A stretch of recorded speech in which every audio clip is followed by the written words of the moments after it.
ജന്മങ്ങളായി ഭാഗം 14. ആ security officer അവരെ ഒരു ടേബിളിനടുത്തേക്ക് കൊണ്ടുപോയി.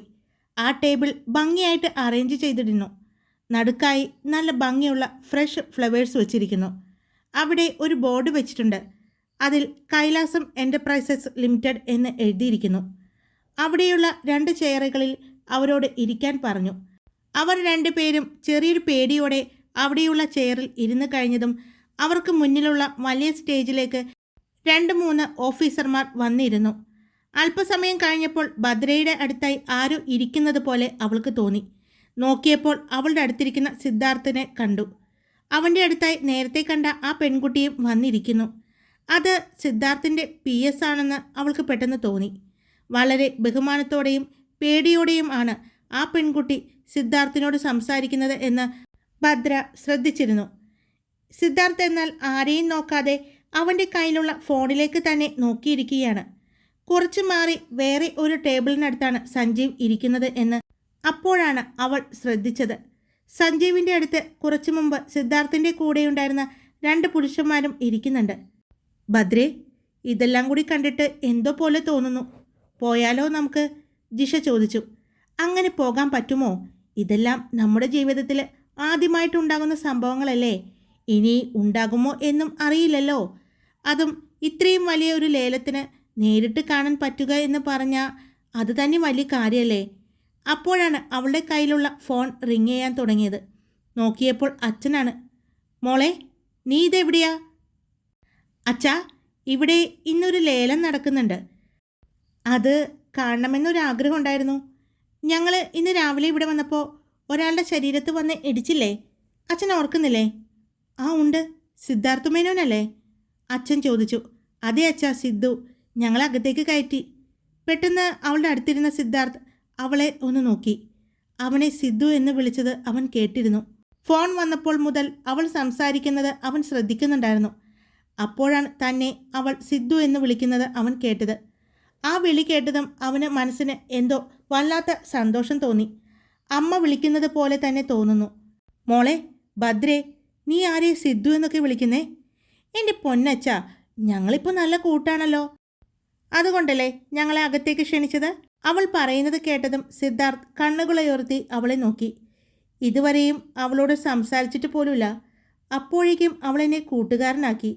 അത് കേട്ടപ്പോൾ അവൻ്റെ ചുണ്ടിൽ ഒരു പുഞ്ചിരിയാണ് തെളിഞ്ഞത്. പക്ഷേ അവൻ അവരെ നോക്കുന്നതായി പോലും അവർ അറിഞ്ഞില്ല. ഫോണിലേക്കാണ് നോക്കിയിരിക്കുന്നത്. എങ്കിലും അവൻ്റെ ശ്രദ്ധ മുഴുവനും ഭദ്രയുടെ ഫോൺ കോളിലായിരുന്നു. എൻ്റെ ഭദ്രേ, പതിയെ തള്ളടി, തൊട്ടടുത്തിരുന്ന ജിഷ പറഞ്ഞു. അപ്പോഴാണ് ജിഷ ഒരാളെ കണ്ടത്. അവൾ ഭദ്രയുടെ കയ്യിൽ പിടിച്ച് വലിക്കുന്നുണ്ട്. എന്താടാ? ഭദ്ര ദേഷ്യത്തോടെ ചോദിച്ചു. ഡാ, ആ പോകുന്നത് ആരാണെന്ന് നോക്കിയേ. ജിഷ ചൂണ്ടിക്കാണിച്ച ഭാഗത്തേക്ക് നോക്കിയപ്പോൾ കണ്ടു തന്നോട് ഫോണിൽ സംസാരിച്ചു കൊണ്ടുപോകുന്ന അച്ഛനെ. അച്ഛാ, അച്ഛൻ എന്താ ഇവിടെ? ഞാൻ ബാങ്ക് മാനേജറാണെന്നുള്ള കാര്യം മറന്നോ? നമ്മുടെ ബാങ്കിൽ വച്ചിരുന്ന ആ ജ്വല്ലറിയുടെ എല്ലാം ഉത്തരവാദിത്തം എൻ്റെ കയ്യിലാണ്. ഞാനാണ് ആ ജ്വല്ലറിയുമായി വന്നത്. ഇന്ന് ആരാണാവോ അത് വാങ്ങുന്നത്. അയാൾക്ക് അത് ഇവിടെ വെച്ച് കൈമാറും. അതുകൊണ്ട് ബാങ്കുമായിട്ട് കുറച്ച് ഡീലിങ്സ് ഉണ്ട്. അതുകൊണ്ടാണ് ഞാൻ വന്നിരിക്കുന്നത്. നേരത്തെ പറയാറുന്നില്ലേ അച്ഛാ? ഭദ്ര ചോദിച്ചു. എൻ്റെ പൊന്നു മോളെ, ഞാൻ ഇത്തിരി മുമ്പ് അറിഞ്ഞത്. എന്നെ വിളിച്ച് ഹെഡ് ഓഫീസിൽ നിന്നും പറയുകയായിരുന്നു. ഞാൻ അപ്പോൾ തന്നെ പോന്നു. അച്ഛൻ എന്നെ കണ്ടോ? ഇല്ല. എവിടെയാ മോള്? ഒന്ന് തിരിഞ്ഞു നോക്ക് എന്ന് പറഞ്ഞതും അദ്ദേഹം തിരിഞ്ഞു. ഭദ്ര ഇവിടെ നിന്ന് കൈപൊക്കി കാണിച്ചു.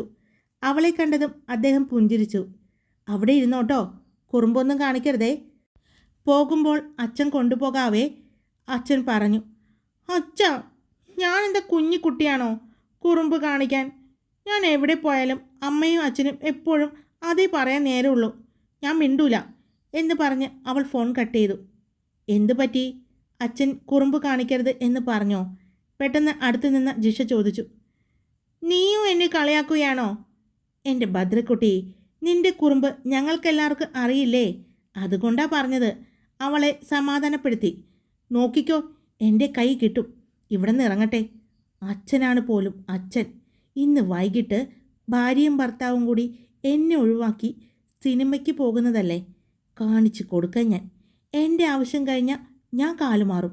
അവൾ പറഞ്ഞു. എന്നോട് ഡീല് വെച്ചിരിക്കുന്നു. അമ്മയോട് പറയാതിരിക്കണമെങ്കിൽ വൈകിട്ട് സിനിമയ്ക്ക് പോകാൻ സമ്മതിക്കണമല്ലേ?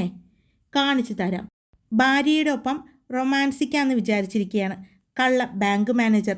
കാണിച്ചു കൊടുക്കുന്നുണ്ട്. ഞാൻ അത് കലക്കി 8 മടക്കി പോക്കറ്റിൽ വെച്ച് കൊടുക്കും.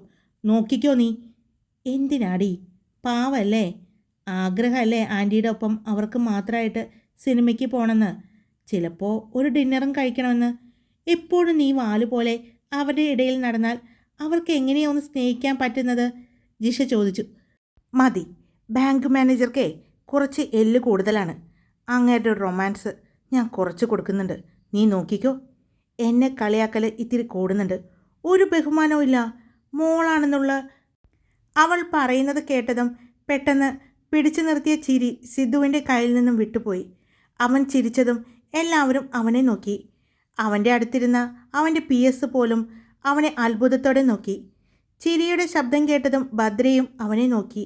അപ്പോഴാണ് താൻ പറഞ്ഞതെല്ലാം അവൻ കേട്ടു എന്ന് അവൾക്ക് മനസ്സിലായത്. അവൾ അവനെ നോക്കി ചമ്മിയ ഒരു ചിരി ചിരിച്ചു. എന്നാൽ സിദ്ധു അവൻ്റെ ഫോണിലേക്ക് തന്നെ നോക്കിയിരുന്നു. ഇനി ഇയാൾ ഫോണിൽ വല്ല കോമഡിയും കണ്ട് ചിരിച്ചതാണോ? ഭദ്ര ജിഷയോട് ചോദിച്ചു. അത് ശരിയായിരിക്കും. നിനക്ക് ആ സ്വഭാവം ഉണ്ടല്ലോ, ഒറ്റയ്ക്കിരുന്ന് ടോം ആൻഡ് ജെറിയും ബോബനും മോളിയും എല്ലാം കണ്ടു ചിരിക്കുന്നത്. അതുപോലെ തന്നെയായിരിക്കും, ജിഷ പറഞ്ഞു. അപ്പോഴേക്കും സ്റ്റേജിൽ നിന്നും അനൗൺസ്മെൻറ്റ് കേട്ടു. എല്ലാവരുടെയും ശ്രദ്ധ അങ്ങോട്ട് പോയി. വളരെ ആകാംക്ഷയോടെയും ശ്രദ്ധയോടു കൂടിയും ഭദ്ര അങ്ങോട്ട് നോക്കിയിരിക്കുമ്പോൾ സിദ്ധാർത്ഥ് അവളെ നോക്കി. അവളുടെ കണ്ണുകളിൽ വിരിയുന്ന ഭാവങ്ങളും അവളുടെ ചുണ്ടിൽ വിരിയുന്ന പുഞ്ചിരിയും എല്ലാം നോക്കിയിരിക്കുകയായിരുന്നു. അവിടെ വലിയൊരു സ്ക്രീനിൽ ലേലത്തിന് വെച്ചിരിക്കുന്ന ആ ജ്വല്ലറിയെക്കുറിച്ച് വിശദീകരിക്കുകയായിരുന്നു. അതിൻ്റെ പഴക്കം, അത് ആരുടെയാണെന്നും അത് ആര് സമ്മാനിച്ചതാണ് എന്നെല്ലാം വ്യക്തമായി പറയുമ്പോൾ അതെല്ലാം കേട്ട് ഭദ്രയുടെ കണ്ണുകൾ വിരിയുന്നതും ചുളിയുന്നതും ചിരിക്കുന്നതും എല്ലാം സിദ്ധു നോക്കിക്കൊണ്ടിരുന്നു. അങ്ങനെ ലേലം തുടങ്ങാറായി. പല ആളുകളും എമൗണ്ട് തുക പറഞ്ഞു തുടങ്ങി. ഭദ്ര ഇടയ്ക്ക് സിദ്ധാർത്ഥിനെ നോക്കി. ഇയാളെന്താ വിളിക്കാത്തത്? എല്ലാവരും ലേലത്തുക പറയുന്നുണ്ടല്ലോ. ചിലപ്പോൾ നമ്മളെപ്പോലെ കാണാൻ വന്നതായിരിക്കും അല്ലേ? ഭദ്ര ജിഷയോട് ചോദിച്ചു. എനിക്കറിയില്ല, നീ അത് നോക്ക്. ആരാണ് അത് വാങ്ങുന്നത് എന്നുള്ള ആകാംക്ഷയിലാണ് ഞാൻ, ജിഷ പറഞ്ഞുകൊണ്ട് വീണ്ടും അങ്ങോട്ട് തന്നെ ശ്രദ്ധിച്ചു കൊണ്ടിരുന്നു. അപ്പോഴാണ് സഞ്ജീവ് ആ ജ്വല്ലറിക്ക് 130 കോടി പറയുന്നത്. അത് കേട്ടതും അത്ഭുതത്തോടെ ഭദ്ര സഞ്ജീവിനെ നോക്കി. എടി, 130 കോടി എന്നല്ലേ പറഞ്ഞത്? ഭദ്ര ജിഷയോട് ചോദിച്ചു. അതെ. അപ്പോൾ അയാളിത് വാങ്ങാൻ വന്ന ആളാണോ? ആയിരിക്കും. അതുകൊണ്ടാണല്ലോ 130 കോടി എന്ന് പറഞ്ഞത്. അങ്ങനെ ലേലം നടന്നുകൊണ്ടിരിക്കുകയാണ്. അവസാനം 300 കോടിക്ക് ആ ജ്വല്ലറി സഞ്ജീവ് ഉറപ്പിച്ചു. സഞ്ജീവ് സിദ്ധാർത്ഥിനെ നോക്കി തംസപ്പ് കാണിച്ചു. എന്നാൽ അത് നമ്മുടെ ഭദ്രക്കൊച്ച് വ്യക്തമായി കണ്ടു. അപ്പോൾ ഇയാൾക്ക് വേണ്ടിയാണോ അയാൾ വാങ്ങിയത്? എന്താ? അടുത്തിരുന്ന ജിഷ ചോദിച്ചു. ഒന്നുമില്ല, ഭദ്ര പറഞ്ഞു. അവൾ സിദ്ധാർത്ഥിനെ ഒന്ന് നോക്കി. സിദ്ധാർത്ഥ് അപ്പോൾ പുരികം പൊക്കി അവളോട് എന്താണെന്ന് ചോദിച്ചു. അവൾ ഒന്നുമില്ലാന്ന് കണ്ണടച്ചും തോളനക്കിയും കാണിച്ചു. പിന്നെയും അവൾ അവനെ തന്നെ നോക്കിയിരുന്നു. അവൻ ചെയർ കുറച്ചുകൂടി അവളുടെ അടുത്തേക്ക് നീക്കിയിട്ടുകൊണ്ട് അവളോട് ചോദിച്ചു. എന്തെങ്കിലും ചോദിക്കാനുണ്ടെങ്കിൽ ചോദിച്ചോ. അവൻ പറഞ്ഞപ്പോൾ അവൾ അത്ഭുതത്തോടെ അവനെ നോക്കി. കാരണം ആദ്യമായിട്ടായിരുന്നു അവൻ അവളോട് സംസാരിക്കുന്നത്. അത് നിങ്ങളാണോ വാങ്ങിയത്? അവൾ വളരെ പതിയെ ആരും കേൾക്കാത്ത രീതിയിൽ അവനോട് ചോദിച്ചു. അതെ, അവൻ പറഞ്ഞു. പിന്നെ എന്തിനാ ആരും അറിയാതെ വാങ്ങിയത്? നിങ്ങളാണ് അത് വാങ്ങിയതെന്നറിഞ്ഞാൽ എന്തെങ്കിലും കുഴപ്പമുണ്ടോ? അവൾ ചോദിച്ചു. കുഴപ്പമൊന്നുമില്ല, വാർത്തയാവാൻ ഞാൻ ആഗ്രഹിക്കുന്നില്ല, അവൻ പറഞ്ഞു. ഇത് നിങ്ങളുടെ പ്രണയിനിക്ക് കൊടുക്കാനാണോ അല്ലെങ്കിൽ ഭാര്യയ്ക്കോ? അവൾ ചോദിച്ചു. അതിന് സിദ്ധാർത്ഥ് പുഞ്ചിരിച്ചുകൊണ്ട് അവളെ നോക്കി. എന്നിട്ട് അവളോട് ചോദിച്ചു. എന്താ, സൂര്യഭദ്രയ്ക്ക് വേണോ? അവൻ്റെ ചോദ്യം കേട്ടതും അവൾ ഞെട്ടി. പെട്ടെന്ന് തന്നെ വേണ്ട എന്ന് പറഞ്ഞു. ഞാൻ ചോദിച്ചതാണ്. എനിക്ക് വേണ്ട, അവൾ പറഞ്ഞു. ഞാൻ സ്നേഹിക്കുന്ന പെൺകുട്ടിക്ക് വേണ്ടി വാങ്ങിയതാണ്, സിദ്ധാർത്ഥ് പറഞ്ഞു. എന്നിട്ട് ആ കുട്ടി എവിടെ? ഭദ്ര ആകാംക്ഷയോടെ ചോദിച്ചു. അങ്ങനെ ഒരു കുട്ടിയെ ഞാൻ ഇതുവരെ കണ്ടെത്തിയിട്ടുണ്ടായിരുന്നില്ല, സിദ്ധാർത്ഥ് പറഞ്ഞു. അതെയോ? അപ്പോൾ ഇനി കണ്ടെത്തിയിട്ട് വേണോ അല്ലേ കൊടുക്കാൻ? ഭദ്ര ചോദിച്ചു. ഇനി ഞാൻ കൊടുക്കും, സിദ്ധാർത്ഥ് പറഞ്ഞു. അപ്പോൾ കണ്ടുപിടിച്ചോ? വളരെ ആകാംക്ഷയോടെ തന്നെ ഭദ്ര വീണ്ടും ചോദിച്ചു. കണ്ടുപിടിച്ചു, പക്ഷേ പറഞ്ഞിട്ടില്ല. പറയണം എന്ന് പറഞ്ഞ് സിദ്ധാർത്ഥ് ആ സീറ്റിൽ നിന്നും എഴുന്നേറ്റു. എന്നിട്ട് സഞ്ജീവിൻ്റെ അടുത്തേക്ക് ചെന്നു. അവൻ്റെ കയ്യിൽ ഷെയ്ക്ക് ഹാൻഡ് കൊടുത്തുകൊണ്ട് സിദ്ധാർത്ഥ് സ്റ്റേജിലേക്ക് കയറി ചെന്നു. അവൻ്റെ പുറകെ തന്നെ അവൻ്റെ PS-ഉം സഞ്ജീവിൻ്റെ കൂടെയുണ്ടായിരുന്ന 2 സ്റ്റാഫും ഉണ്ടായിരുന്നു. അവർ സ്റ്റേജിലേക്ക് ചെന്നതും കുറച്ച് ഡോക്യുമെൻറ്റ്സിൽ സിദ്ധാർത്ഥ് സൈൻ ചെയ്ത് കൊടുത്തു. എല്ലാവരും സിദ്ധാർത്ഥിനെ കണ്ട് അമ്പരന്നു. കാരണം അത് സിദ്ധാർത്ഥാണ് വാങ്ങിയതെന്ന് ആർക്കും അതുവരെ അറിവുണ്ടായിരുന്നില്ല.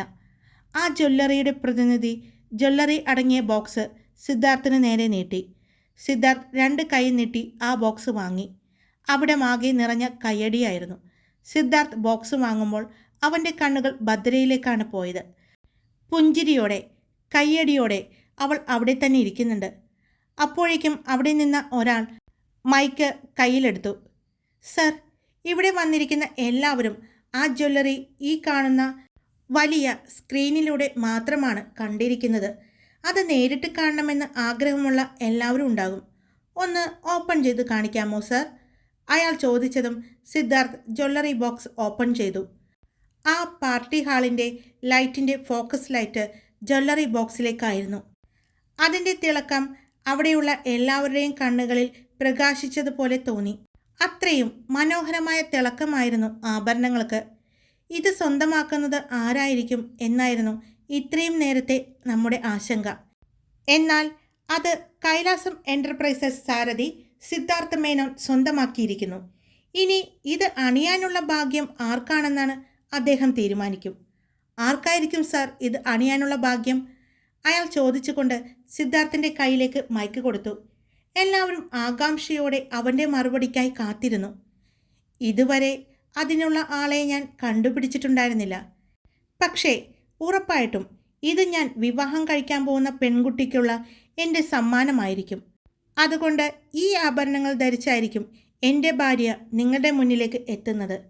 അന്ന് കണ്ടാൽ മതി ജ്വല്ലറിയുടെ അവകാശിയെ എന്ന് പറഞ്ഞ് സിദ്ധാർത്ഥ് ആ മൈക്ക് അയാൾക്ക് കൊടുത്തുകൊണ്ട് ആ ബോക്സുമായി നടക്കുമ്പോൾ അവൻ്റെ മുഖം ഭദ്രയിലായിരുന്നു. ഭദ്ര എന്ന ജിഷയോട് എന്തൊക്കെയോ സംസാരിച്ചു കൊണ്ടിരിക്കുകയായിരുന്നു. ഇതൊന്നും അറിയാതെ ഭദ്ര ഫോണെടുത്ത് അച്ഛനെ വിളിക്കുന്നുണ്ടായിരുന്നു. അപ്പോഴേക്കും സിദ്ധാർത്ഥ് അവൾക്കരിയിലേക്ക് വന്നിരുന്നു.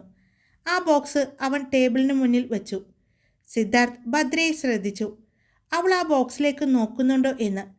പക്ഷേ അവൾ ഫോണെടുത്ത് അച്ഛനോട് പോകാമെന്ന് പറയുന്നുണ്ട്. മോളെ, ഒരു 5 മിനിറ്റ്, അച്ഛനിവിടെ കുറച്ച് കാര്യങ്ങൾ കൂടിയുണ്ട്.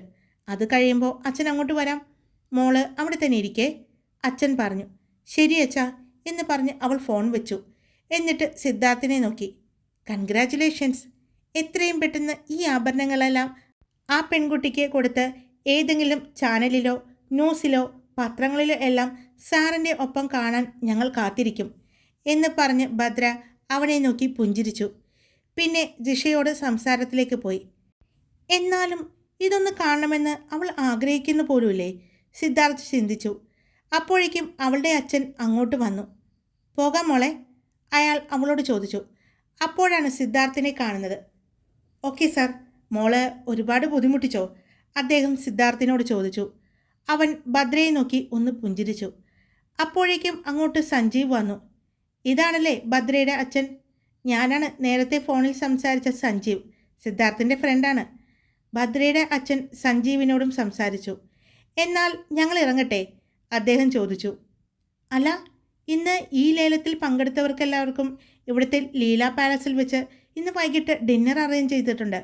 അതുകൊണ്ട് സാറും ഫാമിലിയും അതിൽ പങ്കെടുക്കണം, സഞ്ജീവാണ് പറഞ്ഞത്. അത് ഭദ്രയുടെ അച്ഛൻ ഭദ്രയെ നോക്കി. അച്ഛന് അമ്മയും കൊണ്ട് ഡേറ്റിങ്ങിന് പോകേണ്ടതല്ലേ? സിനിമ പിന്നെ കാണാം. ലീല പാലസിൽ വല്ലപ്പോഴും കിട്ടുന്ന ഒരവസരമാണ്. അതുകൊണ്ട് നമുക്ക് പോയാലോ? ഭദ്ര ചോദിച്ചു. അത് ശരിയാണ്, പക്ഷേ ഞങ്ങൾ 2 പേരും മാത്രമേ പോകുന്നുള്ളൂ, അദ്ദേഹം മകളുടെ ചെവിയിൽ പതിയെ പറഞ്ഞു. അപ്പോൾ ഞങ്ങളോ? പെട്ടെന്ന് അവളുടെ ശബ്ദം ഉച്ചത്തിലായി. നിങ്ങളെയും കൂടിയാണ് വിളിച്ചത്, സഞ്ജീവ് പറഞ്ഞു. പക്ഷേ അച്ഛൻ സമ്മതിക്കുന്നില്ല. അച്ഛൻ അമ്മയും കൊണ്ട് വൈകിട്ട് സിനിമയ്ക്ക് പോകാനും ഡേറ്റിങ്ങിന് പോകാനിരിക്കുകയായിരുന്നു. ഇപ്പോൾ അച്ഛൻ പറയുന്നു അച്ഛനും അമ്മയും കൂടി വന്നോളാം എന്ന്. പെട്ടെന്ന് ഭദ്ര പറഞ്ഞപ്പോൾ അദ്ദേഹം അവളുടെ കയ്യിൽ പിടിച്ചു. അപ്പോഴാണ് അവൾ ചുറ്റും നോക്കിയത്. സിദ്ധാർത്ഥും സഞ്ജീവും അവളെ പുഞ്ചിരിയോടെ നോക്കി. ഒരു ചെറിയ കുട്ടി പരാതി പറയുന്നത് പോലെ അവർക്ക് തോന്നിയത്. അത് സോറി, ഞാൻ ശ്രദ്ധിച്ചില്ല, അവൾ പറഞ്ഞു. അത് കുഴപ്പമില്ല. തന്നെ പരിചയപ്പെട്ടപ്പോൾ മുതൽ ഞങ്ങൾക്ക് ചെറിയൊരു കുട്ടിയായിട്ടാണ് തോന്നിയത്, സഞ്ജീവ് പറഞ്ഞു. അത് കേട്ടതും എല്ലാവരും ഒന്ന് ചിരിച്ചു.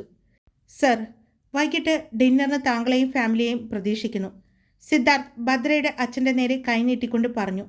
ഭദ്രയുടെ അച്ഛൻ അവളെ നോക്കിക്കൊണ്ട് ആ കൈ സ്വീകരിച്ചു. തീർച്ചയായും ഞങ്ങളെത്തും, അദ്ദേഹം തിരിച്ചു പറഞ്ഞു. എന്നാൽ ഞങ്ങൾ ഇറങ്ങട്ടെ എന്ന് പറഞ്ഞ് അദ്ദേഹം മകളുടെ തോളിലൂടെ കൈയിട്ട് അവളെയും ചേർത്ത് പിടിച്ച് നടന്നു. അവരുടെ ഒപ്പം ജിഷയും നടന്നു. ശരിക്കും അച്ഛനും മകളാണെന്ന് പറയില്ല, കൂട്ടുകാരെ പോലെ തോന്നുന്നു. ഇതൊക്കെ കാണുമ്പോഴാണ് എനിക്ക് വീട്ടിലുള്ള എൻ്റെ അച്ഛനെ കുറച്ചുനാൾ ട്രെയിനിങ്ങിനായിട്ട് ഇദ്ദേഹത്തിൻ്റെ അടുത്തേക്ക് വിടാൻ തോന്നുന്നത്. മക്കളോട് എങ്ങനെ സ്നേഹത്തോടെ പെരുമാറണമെന്ന് ഈ അച്ഛനെ കണ്ടു വേണം പഠിക്കാൻ, സഞ്ജീവ് പോകുന്ന ഭദ്രയെയും അച്ഛനെയും നോക്കിക്കൊണ്ട് പറഞ്ഞു. സിദ്ധു ബോക്സിലേക്കും പിന്നെ നടന്നു പോകുന്ന ഭദ്രയെയും ഒന്ന് നോക്കിക്കൊണ്ട് പുഞ്ചിരിച്ചു. ഭദ്രയും അച്ഛനും ജിഷയും വീട്ടിലെത്തുമ്പോൾ അമ്മ അവരെ നോക്കി ഇരിക്കുന്നുണ്ടായിരുന്നു. അല്ല, ഇവർ കോളേജിൽ പോയതല്ലേ? നിങ്ങൾ ബാങ്കിലേക്കും, എന്നിട്ട് ഇവരെവിടെ നിന്ന് കിട്ടി? അത് അമ്മേ, ഇന്ന് ഉച്ചവരെ ഉണ്ടായുള്ളൂ കോളേജ്. അത് കഴിഞ്ഞപ്പോൾ ഇവിടെ ഒരു എക്സിബിഷൻ നടക്കുന്നുണ്ടായിരുന്നു, ഞങ്ങൾ അവിടെ പോയിട്ടുണ്ടായിരുന്നു. അവിടെ അച്ഛൻ വന്നിട്ടുണ്ടായിരുന്നു. ഇന്ന് രാവിലെ അച്ഛൻ പറഞ്ഞില്ലേ ഒരു ലേലം നടക്കുന്നുണ്ടെന്ന്? അവിടെ. അതുകൊണ്ട് ഇന്ന് ലേലത്തിൽ പങ്കെടുത്ത എല്ലാവർക്കും ലീല പാലസിൽ വെച്ച് ഡിന്നറുണ്ട്. ഞങ്ങളെ ക്ഷണിച്ചിട്ടുണ്ട് പ്രത്യേകം. അതും ആ ആഭരണങ്ങൾ സ്വന്തമാക്കിയ ആൾ തന്നെയാണ് ക്ഷണിച്ചിരിക്കുന്നത്. അതുകൊണ്ട് നമുക്കെല്ലാവർക്കും പോകാം, ഭദ്ര ചോദിച്ചു. അയ്യേ, ഞാനില്ല, അമ്മ പറഞ്ഞു. എന്താ അയ്യേന്ന്? അച്ഛനും അമ്മയും കൂടി സിനിമയ്ക്ക് പോകാമെന്ന് പറഞ്ഞതല്ലേ, അത് നമ്മൾ വേറെ ദിവസത്തേക്ക് മാറ്റി. ഈ ലീല പാലസിൽ കയറാമെന്ന് പറഞ്ഞാൽ തന്നെ വലിയ കാര്യമാണ്. പ്രത്യേകിച്ച് ഇത്രയും വലിയ ആളുകൾക്ക് കൂടെ തന്നെ നമുക്ക് ചെല്ലാൻ പറ്റുന്നത്. അതുകൊണ്ട് അമ്മ ഒന്നും പറയണ്ട, നമ്മൾ എല്ലാവരും പോകുന്നു. മുത്തശ്ശി എന്തായാലും വരില്ലല്ലോ, അതുകൊണ്ട് നമുക്ക് 4 പേർക്കും കൂടി പോകാം. വേഗം റെഡി ആയിക്കോ, ഇപ്പോൾ സമയം 4 മണി കഴിഞ്ഞു. 6:30-ക്കാണ് അവിടെ ഫംഗ്ഷൻ തുടങ്ങുന്നത്. അതിനു മുമ്പ് നമുക്ക് എത്തണം. ഞങ്ങളൊന്ന് ഫ്രഷ് ആവട്ടെ. അമ്മ എന്തു പറയുന്നു? അവൾ ചോദിച്ചു. പോണോ ഏട്ടാ? അവർ ഭർത്താവിനോട് ചോദിച്ചു. പോകാം, പിള്ളേരുടെ ആഗ്രഹമല്ലേ, അയാൾ പറഞ്ഞു. ശരി, ആയിക്കോട്ടെ എന്ന് പറഞ്ഞ് അമ്മയും അകത്തേക്ക് പോകാൻ പോയപ്പോൾ ഭദ്ര വിളിച്ചു. അമ്മേ, ഞാൻ ഏത് ഡ്രസ്സായിടാ? ഏത് ഡ്രസ്സായിടാന്നോ? ആ റൂമിൽ ഇനി വേറൊരു പുതിയ അലമാരി വാങ്ങണമെന്ന് മോള് ഇന്നലെയോ മിനിഞ്ഞാന്നോ എന്നോട് പറഞ്ഞല്ലോ. എന്താണ് പറഞ്ഞത്? നിൻ്റെ ഡ്രസ്സുകൾ വയ്ക്കാൻ സ്ഥലമില്ലാന്ന്. അപ്പോൾ അതിന് മാത്രം ഡ്രസ്സുകൾ അതിനകത്തുണ്ട്. അതിൽ നിന്നും ഒരു ഫംഗ്ഷന് പറ്റിയ ഡ്രസ്സ് നോക്കിയെടുക്കാൻ നിനക്ക് പറ്റില്ലേ? അത് ഞാനെടുത്താൽ ശരിയാവില്ല, എനിക്ക് അമ്മ തന്നെ എടുത്തതാ. ഏതാ ഇടണ്ടേ? ഈ പെണ്ണിൻ്റെ ഒരു കാര്യം. ആൻറ്റി, എനിക്കൂടി, ജിഷ പറഞ്ഞു. നീ നല്ല കുട്ടിയായിരുന്നല്ലോ, ഇവളുടെ ഒപ്പം കൂടി നീ ചീത്തയായി തുടങ്ങിയല്ലേ എന്ന് ചോദിച്ചുകൊണ്ട് ഭദ്രയുടെ അമ്മ ഭദ്രയുടെ മുറിയിലേക്ക് കയറി. അവളുടെ അലമാരിയെല്ലാം തുറന്നു. വളരെ ഭംഗിയായി വൃത്തിയായി വെച്ചിട്ടുണ്ട്. അതുകൊണ്ട് തന്നെ അതിൽ നിന്നും നല്ല ഭംഗിയുള്ള ഒരു ഹാഫ് ബ്ലൗസും ഫുൾ സ്കേർട്ടുമാണ് അവൾക്കായി അമ്മ സെലക്ട് ചെയ്തത്. അതുപോലെ തന്നെ മറ്റൊരു ഹാഫ് ബ്ലൗസും ഫുൾ സ്കേർട്ടും ജിഷയ്ക്കും തിരഞ്ഞെടുത്ത് കൊടുത്തു. 2 പേരും വേഗം റെഡിയായിക്കോ. താങ്ക് യു മുത്തേ, എനിക്കറിയായിരുന്നു എൻ്റെ അമ്മ സെലക്ട് ചെയ്ത അത് സൂപ്പറായിരിക്കുന്നു. ഇന്ന് ഞാനൊരു കലക്കും എൻ്റെ കറവേട്ടാ. ഡിഡി, സിനിമ ഡയലോഗ് പറയാതെ വേഗം പോയി ഫ്രഷ് ആയിട്ട് വാ, അമ്മ പറഞ്ഞു. ദാ പോയി, ദേ വന്നു എന്ന് പറഞ്ഞ് ഭദ്ര വേഗം തന്നെ ഫ്രഷ് ആവാനായി പോയി. എല്ലാവരും റെഡിയായി ഇറങ്ങിയിട്ടും ഭദ്ര മാത്രം ഇറങ്ങിയിട്ടില്ല. അമ്മയും അച്ഛനും അവിടെ നിന്ന് വിളിക്കുന്നുണ്ട്. ഇനിയും നീ വന്നില്ലെങ്കിൽ ഞങ്ങൾ പോകുകയെ. നിന്നെപ്പോലെ തന്നെ ലജിഷ മോള്, അവൾ റെഡിയായി താഴെ വന്ന് നിൽക്കുന്നത് കണ്ടില്ലേ? അമ്മ വിളിച്ച് പറയുന്നുണ്ട്. അമ്മ ദാ വന്നു, നീയല്ലേ ദാ പോയി ദേ വന്നു എന്നൊക്കെ പറയുന്നത്. എന്നിട്ട് ഇപ്പോൾ എത്ര സമയമായി നോക്കിയേ? ഇപ്പോൾ തന്നെ സമയം 5:30 കഴിഞ്ഞു. ഇനി ഈ ട്രാഫിക് ബ്ലോക്കെല്ലാം കഴിഞ്ഞ് അവിടെ എത്തുമ്പോൾ ഉറപ്പായിട്ടും 7 മണിയാവേ, അമ്മ പറഞ്ഞു. കഴിഞ്ഞു അമ്മ, ഞാൻ വരുന്നു എന്ന് പറഞ്ഞ് മുകളിൽ നിന്നും വാതിൽ തുറക്കുന്ന ശബ്ദം അവർ കേട്ടു. മുകളിലെ പടികൾ ഇറങ്ങി താഴേക്ക് വരുന്ന ഭദ്രയെ എല്ലാവരും കണ്ണുകൾ വിടർത്തി നോക്കി നിന്നു. അത്രയും ഭംഗിയായിരുന്നു ആ പീകോക്ക് ബ്ലൂ കളർ ഡ്രസ്സിൽ അവളെ കാണാൻ. അടിപൊളിയായിട്ടുണ്ട്. എൻ്റെ മോൾക്ക് ഇത്രയും ഭംഗിയുണ്ടായിരുന്നോ? ഈ രാവിലെ കോളേജിലൊക്കെ പോകുമ്പോൾ കാണുമ്പോൾ നിനക്ക് ഇത്രയും ഭംഗി എനിക്ക് തോന്നിയിട്ടില്ലല്ലോ. അമ്മയാണ് പറയുന്നത്. മതി, വാരല്ലേ? ഇല്ല മോളെ, സത്യമായിട്ടും നന്നായിട്ടുണ്ട്. നീ ഈ ഡ്രസ്സ് ആദ്യമായിട്ടാണല്ലേ ഇടുന്നത്? അമ്മ ചോദിച്ചു. അതെ, അവൾ പറഞ്ഞു. കണ്ടോ ഏട്ടാ, ഞാൻ പറഞ്ഞില്ലേ, അതിന് മാത്രം ഡ്രസ്സുകൾ ഇരിക്കുക അലമാരിൽ. ഇനിയും നോക്കിയാൽ കാണും അവൾ ഇടാത്തതൊക്കെ. എന്നിട്ടാണ് അവൾ ഫംഗ്ഷന് പോകാൻ ഡ്രസ്സില്ല എന്ന് പറഞ്ഞത്. എൻ്റെ അമ്മേ, ഞാൻ വെറുതെ പറഞ്ഞതാ. ഇത്രയും നന്നായിട്ട് ഒരുങ്ങി മുന്നിൽ നിന്നിട്ട് ഇനി വഴക്ക് പറയല്ലേ, അവൾ പറഞ്ഞു. ദേ, അമ്മയും മോളും തമ്മിലുള്ള വഴക്കൊക്കെ കഴിഞ്ഞെങ്കിൽ വന്ന് കയറാൻ നോക്കിയേ എന്ന് പറഞ്ഞ് അച്ഛൻ വേഗം കാറിലേക്ക് പോയി. കോ ഡ്രൈവിംഗ് സീറ്റിൽ അമ്മയെയും ഇരുത്തി. ഭദ്രയും ജിഷയും ബാക്കിലാണ് ഇരുന്നത്. അവർ പറഞ്ഞതുപോലെ തന്നെ ഡൽഹിയിലെ ട്രാഫിക് ബ്ലോക്കിൽ അവർ പെട്ടിരുന്നു. എന്നാലും 6:45 അവർ പാർട്ടി നടക്കുന്ന ലീല പാലസിലെത്തി. അവിടെ വന്ന് കാറ് നിർത്തിയതും ഒരു സെക്യൂരിറ്റി സ്റ്റാഫ് അങ്ങോട്ട് വന്നു. കാറിൻ്റെ താക്കോല് അച്ഛൻ അയാളെ ഏൽപ്പിച്ചു. എന്നിട്ട് തിരിഞ്ഞു നോക്കി.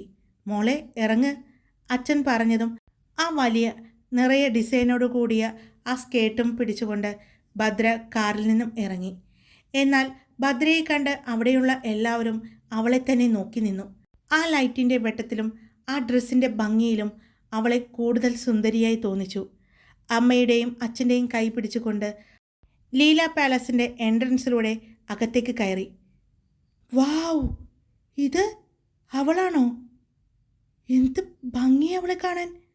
സഞ്ജീവിൻ്റെ ശബ്ദം കേട്ടാണ് ഫോണിൽ സംസാരിച്ചു കൊണ്ടിരുന്ന സിദ്ധു തിരിഞ്ഞത്. അപ്പോഴാണ് അച്ഛൻ്റെയും അമ്മയുടെയും കൈ പിടിച്ചുകൊണ്ട് വരുന്ന ഭദ്രയെ അവൻ കണ്ടത്. അവളെ കണ്ടതും അവനും ഫോണിൽ സംസാരിക്കാതെ ആ ഫോണും പിടിച്ച് അങ്ങനെ തന്നെ അവളെയും നോക്കി നിന്നു. ഹായ്, ഞാനാണ് കാർത്തിക. എനിക്ക് ഒരു സമയം വെച്ച് സ്റ്റോറി ഇടണമെന്ന് ആഗ്രഹമുണ്ട്. പക്ഷെ എന്തു ചെയ്യാനാ, എത്ര ശ്രമിച്ചിട്ടും പറ്റുന്നില്ല. വീട്ടിലെ കാര്യങ്ങളും കുട്ടികളുടെ കാര്യങ്ങളൊക്കെ നോക്കിയിട്ട് ഒട്ടും തന്നെ എനിക്ക് പറ്റുന്നില്ല ഒരു സമയത്തിടാൻ. ഞാനിപ്പോൾ ഈ വീഡിയോ ചെയ്യുന്ന സമയം, അതായത് വോയിസ് കൊടുത്ത് കഴിയുന്ന ഈ സമയം 2:20 AM ആണ്. ഞാൻ ഉറങ്ങിയിട്ടേയില്ല. ഉറക്കമൊഴിച്ച് ഇതൊക്കെ ശ്രമിച്ചിട്ടും എന്താണെന്നറിയില്ല, ഒട്ടും തന്നെ എനിക്ക് പറ്റുന്നില്ല ഒരു സമയം പറയാൻ.